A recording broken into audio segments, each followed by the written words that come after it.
Hockey in the middle of the desert? Hockey in Las Vegas? Could it possibly happen? Well, the sport grew from a few avid players to the first time pro players suited up at Caesar's Palace to the triumph of the world champion Golden Knights. My guest is Richard Gubbe. He's author, along with Robert Lawson of Vegas Hockey, Vegas Strong, published by BookBaby and available on Amazon, Barnes& Noble, and all the usual places. The book details the history of hockey in Las Vegas, untold stories, including humorous anecdotes, failures, successes, and never seen photos. And Richard, welcome to the show. Thank you, Ira. Well, you have quite the background. Why don't you share with our viewers and listeners a little bit about your background before we delve into the world of hockey in Las Vegas? Well, I'm a journalist by trade, and I started out in the working your way up world of editing and writing in different small newspapers, mostly around the Midwest. After two cold winters in Green Bay, I looked for a warm climate, and I looked at some jobs out in Vegas, and I took a job at the Las Vegas Sun, which people told me I was insane to do because I was in the USA Today training regimen for going to Arlington, Virginia. And I said I'd rather go to Vegas. And I started there. And as you know, the Sun had kind of a wild and woolly reputation in those days. And I was certainly happy I did. Then I got a call from Caesars after writing a story, believe it or not, about ice skating in the Olympic champions at Caesars. And they offered me a job. And only an idiot would turn that down. So I jumped to Caesars a couple of years later. And they trained me not only I their lead writer, they trained me in doing special events. And boy, was that quite an awakening and quite an experience, career wise and personally. It was very gratifying and satisfying. And some of the events I got to work with, starting in boxing with Debbie Munch, and then I did the Knievel jump, which no one wanted to do because they were afraid Robbie was going to crash and burn. So they wanted me to go and tell the whole world that he died. Well, Robbie didn't die, Right? and Robbie was very good, and it kind of propelled me into, gee, the guy can do this. And so when the Kings were signed to do this game with the Rangers, they said, "Well, Gubby's an old hockey guy, so let's do that." And I said, "Well, I would love to have this event.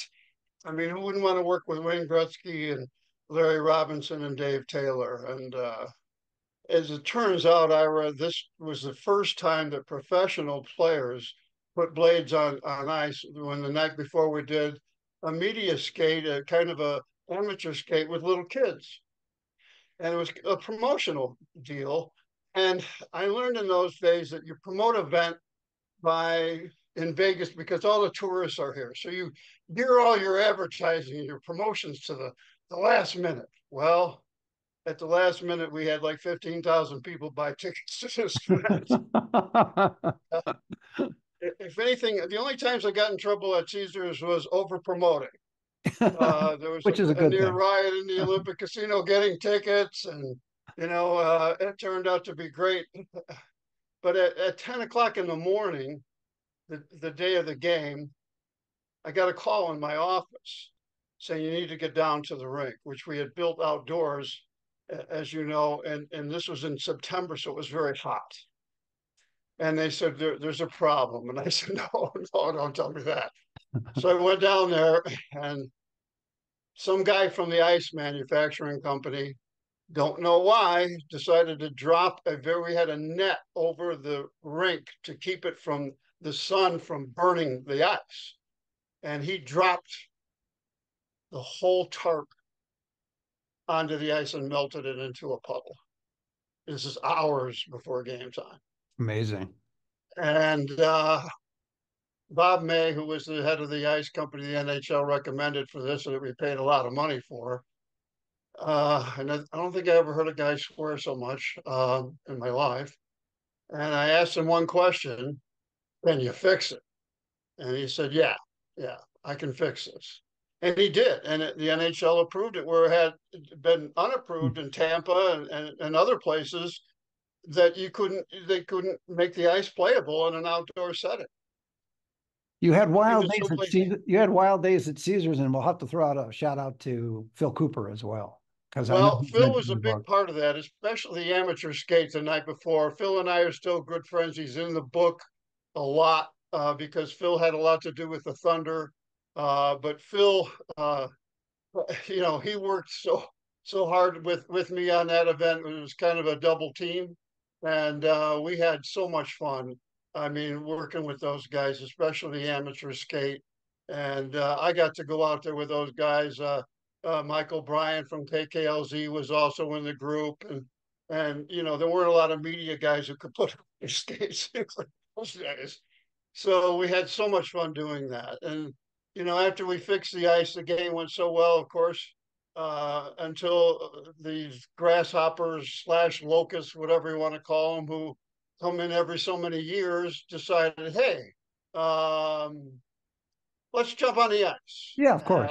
And they did that without, of course, asking uh, us for permission to skate, of course, and it got a little crazy because Kelly Rudy in goal was like slapping, uh, you know, um, these things out of his way, and Right. Wayne Gretzky is skating over him and scored a goal actually in the third period. Well, Amongst jumping from that to the book, how did the two of you? Bob Lawson has a wonderful history with Well, hockey. How that did the came two of right after that. Yeah, how did the See, two of you get together to write the book, though? well, Bob was came to Vegas because the Santa Fe opened an ice rink after that. They figured maybe with skating and all this could work here. And Sue Loudon built an ice rink at the Santa Fe that was very very good. And so they had a team called the Aces. And Bob heard about me from the Caesars game and asked me to help do promotions, and that was just so much fun. And then he had some guys come in town who wanted to start a roller hockey team.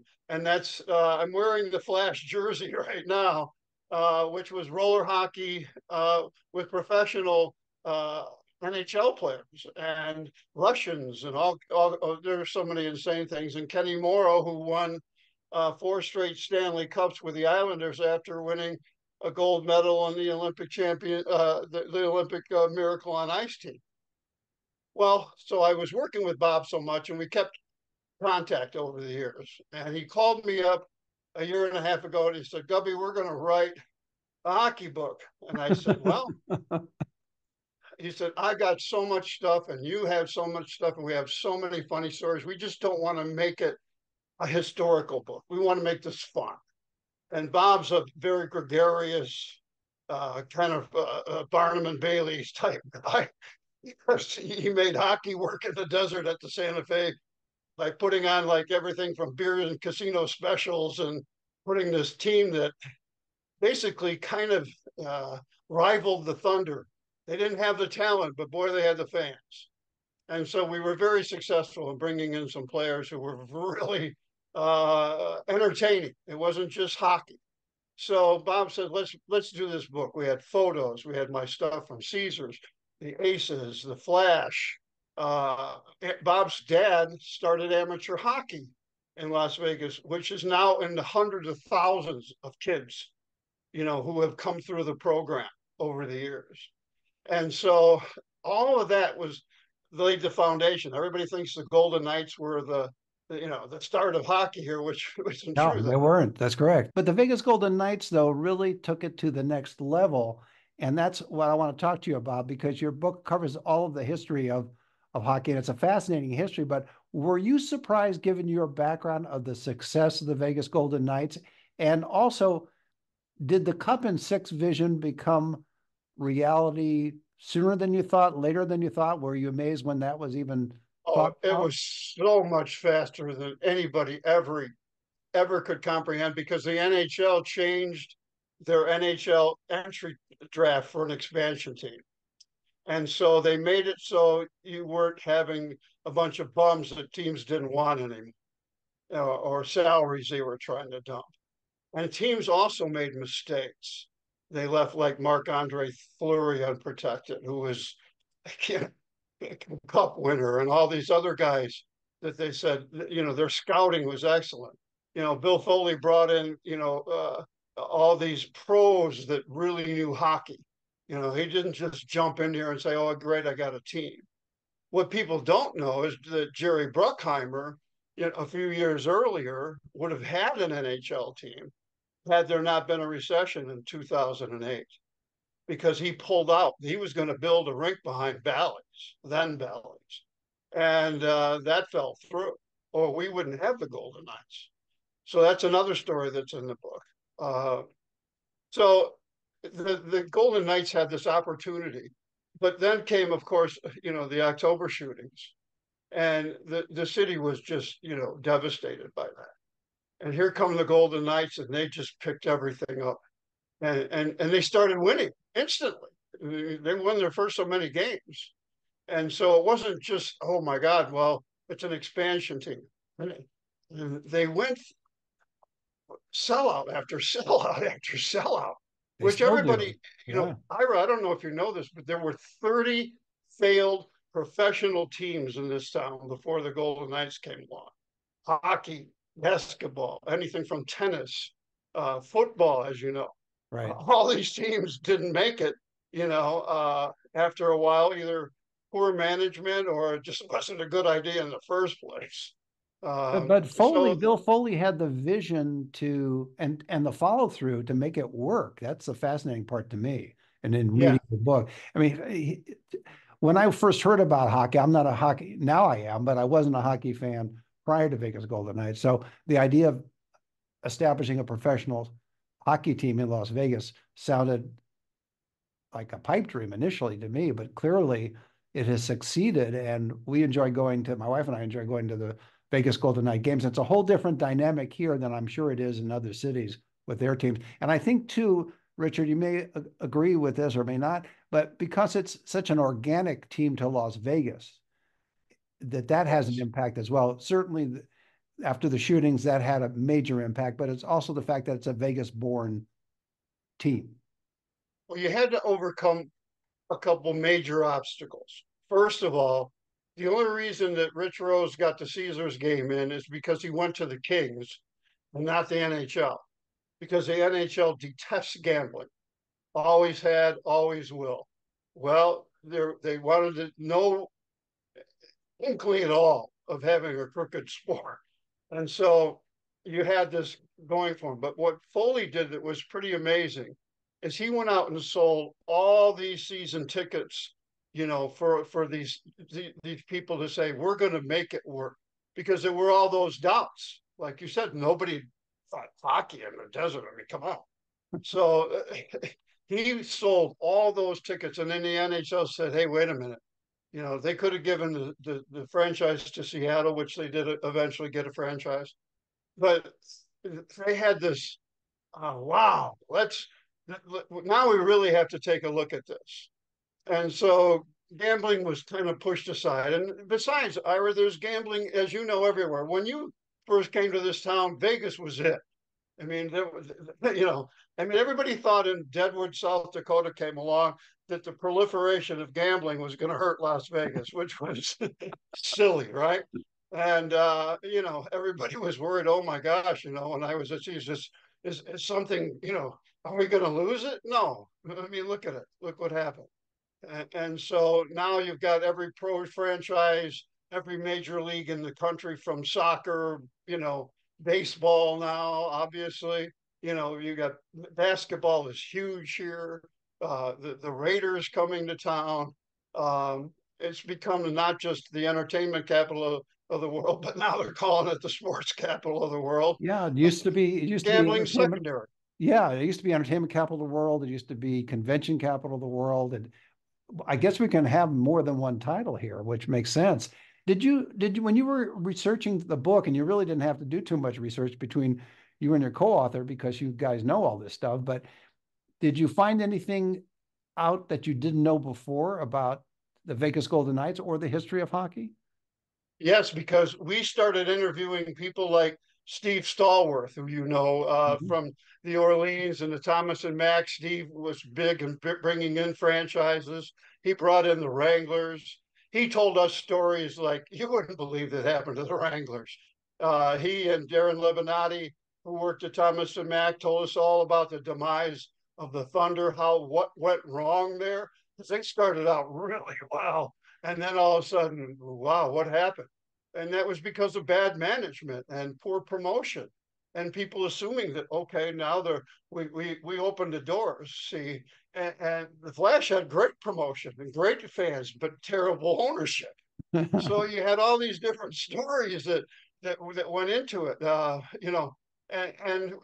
we had our own. We had Penny Morrow coming here from winning the cup and coming here was a big thing. And we saw. I was in Vancouver when we played the Voodoo in a roller hockey game, and it turned into an international incident because the Voodoo didn't like Russians, didn't like Russian players, and so there was this massive fight. It was worse than Slapshot. And I saw Kenny Morrow get kicked out of the only game in his career, and will be the only game he ever get kicked out of in his life. He still is a pro scout and scouts the Golden Knights. So we had all these different stories. The Russians getting arrested for stealing lingerie. I mean, come on, you know, we're not sure why they stole it, but should have been for their girlfriends in Russia, we hope. But they got kicked out of apartments here because they were so crazy. They tore up downtown a lot. They were big party boys. Slava Fetisov was one of our owners at the Flash, and so he had all these connections in Russia.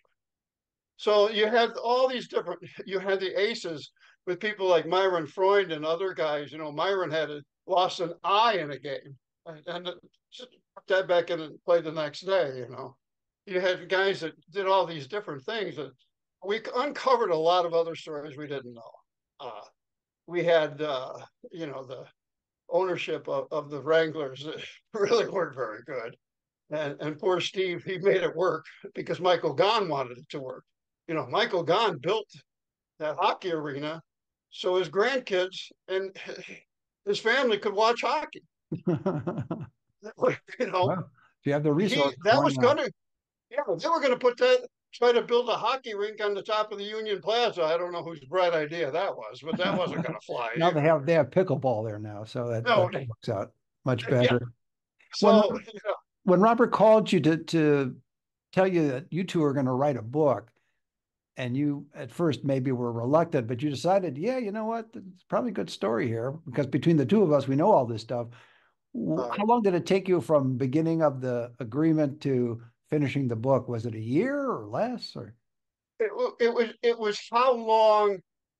how much could we gather? Because I knew what it took to write a book.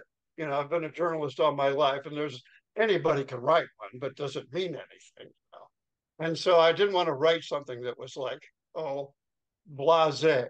And I said, well, do we have enough stories? Bob was like, yes, we do. So I was convinced rather quickly that what I didn't know was how much work it was going to be, putting all that and the interviews and the stories, interviewing, people, journalists who were involved, former players who were involved, and finding some of these NHL guys who are famous. It's, you're 100 phone calls in before you get somebody. right. So, I'm a very persistent guy. And so that was the key.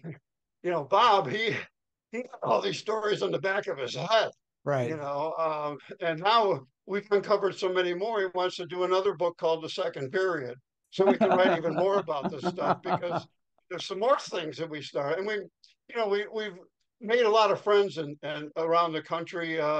Again, from these guys go, yeah, this is a great book. I want to be involved. In fact, Robbie Nichols, a former New York Ranger who played in the Caesars game, is doing our audio because he wants to be so involved. And Robbie now owns a baseball league in the East Coast. Funny.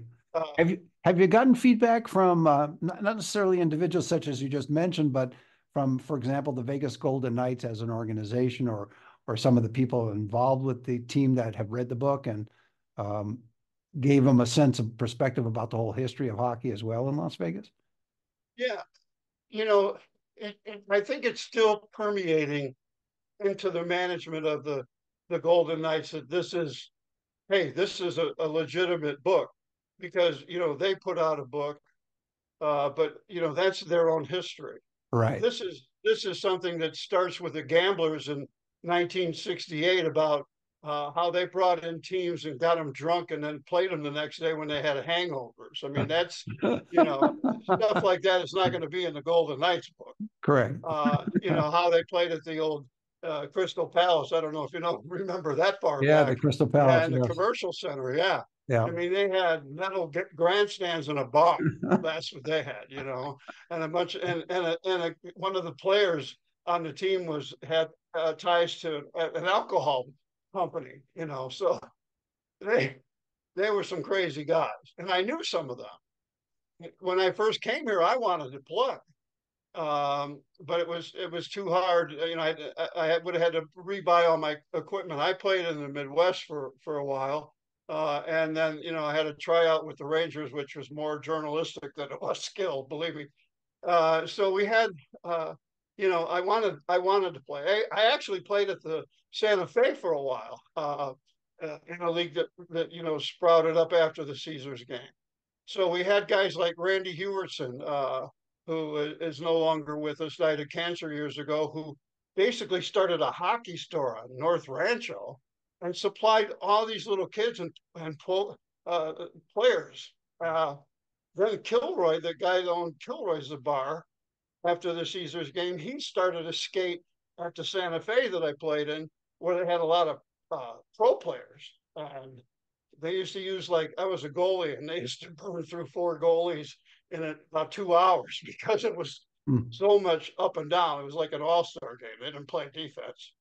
Were And so you you had all these different things sprouting up all over the city. And then the amateurs, the little kids starting. And that was huge because there were so many people who came out here, parents, I want my kid to skate. And then, of course, now with the Golden Knights, I mean, there's leagues everywhere, you know. I mentioned earlier on that I was surprised when the Vegas Golden Knights first started because I couldn't imagine hockey surviving and prospering in the desert, which of course I was wrong. But what about you and Robert Lawson when you first heard about the Vegas Golden Knights? What was in your heads?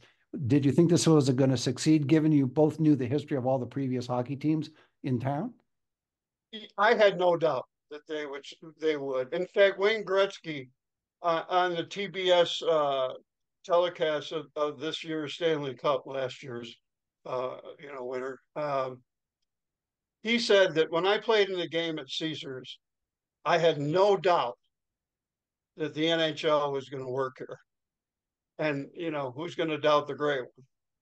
So, I didn't, when they said they were going to bring hockey here, I had no doubt it would work.